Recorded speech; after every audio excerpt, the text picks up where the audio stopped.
Help me, Mrs. Shah. That Sunday, Jamila lay in bed with her eyes half closed, phone pressed to her ear, mind tangled in her dreams. Moments ago, she had been eating a sandwich of metal spoons, her teeth shattering into pieces like in a cartoon. Please help me. They take my husband and I don't know what to do, said the woman on the end of the line. She began sobbing. I can't understand you. Take a minute. Compose yourself.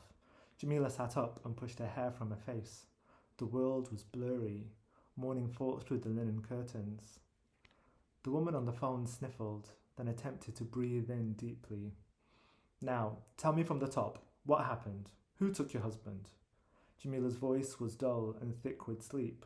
The wintry November air goosebumped her skin. She put on her glasses, slipped her arm back under the duvet, and stared ahead at the clock.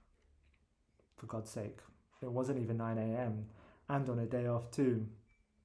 Immigration enforcement. 1 hour ago, they forced their way in. My children screaming, my husband telling them we have application, but they don't care. They grab and hurt him, they take him away. Jamila could hear their children wailing in the background.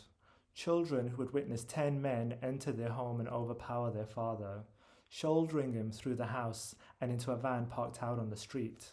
Immigration raids at dawn, 4 times in the last 3 months. Desperate calls when the sun had barely risen. She closed her eyes. Did they say where they were taking him? Huh? Did they give you any papers? They break our door. We still sleeping. They grab him so quick, shouting. So the woman couldn't help. She'd have to start from scratch. Please help, Mrs. Shah. I'm going crazy. Jamila had stopped telling clients that she wasn't a Mrs. They could think what they wanted. Even when she had tried explaining, most persisted anyway, insisting that Mrs. was a mark of respect. And with time she resigned herself to a title and authority that wasn't completely hers. She was 29 and unmarried by choice. She had no time for sleep, let alone a needy partner. What's your husband's name again? John Kulasingham. Kulasingham, of course. She remembered John. He was a quiet, thoughtful man with a warm sense of humour. Gold filaments in his eyes and silver specks in his goatee. She was less fond of his wife, however. Jamila had been turned off the moment she had hightailed it into the office one afternoon and sat down while Jamila was shoveling in a quick lunch between consultations. Impossible to silence, she spoke more than she listened, and that was annoying too, being cut off while explaining the same thing again and again. When will you get him out? Today? Tomorrow? The eternal question, the one she had no clear answer to. If not tomorrow, then a day or two. Mrs. Shah, I need him here. He helps with the children. They had 3 children, 2 girls and a boy who accompanied them to Jamila's office after school, sweet in their matching uniforms, the girls with braided hair and ribbons. The youngest had Williams syndrome, a rare developmental disorder. She remembered running into the family at Bruntwood Park over the summer. She had gone there with Shahida and her kids and 2 cousins and their kids.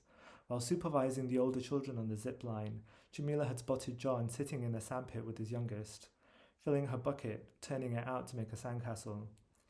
Even at the office, he sat with his daughter, feeding her bananas as his wife held court. The image made her ache, momentarily, surprisingly, for something she didn't know what before she cut it off. I'll go to the office and see what's happening. She wondered if there was still time to lay in silence beneath the covers. It would take a while before the detention officials would process John. But no, it was too late. Her mind had awoken. At least now it had something to focus on. She showered quickly and dressed, not bothering with makeup or her hair. Within half an hour she was ready to leave. The cold outside shocked her. She saw her breath in the air, white against the white sky, against the black branches and tree trunks. Briefly, she entertained notions of a different day. A lazy morning, reading in bed, meeting her friend Samir in town for coffee, the evening spent with her parents, Jahida, and the kids. She couldn't picture herself doing any of it. No, this was better.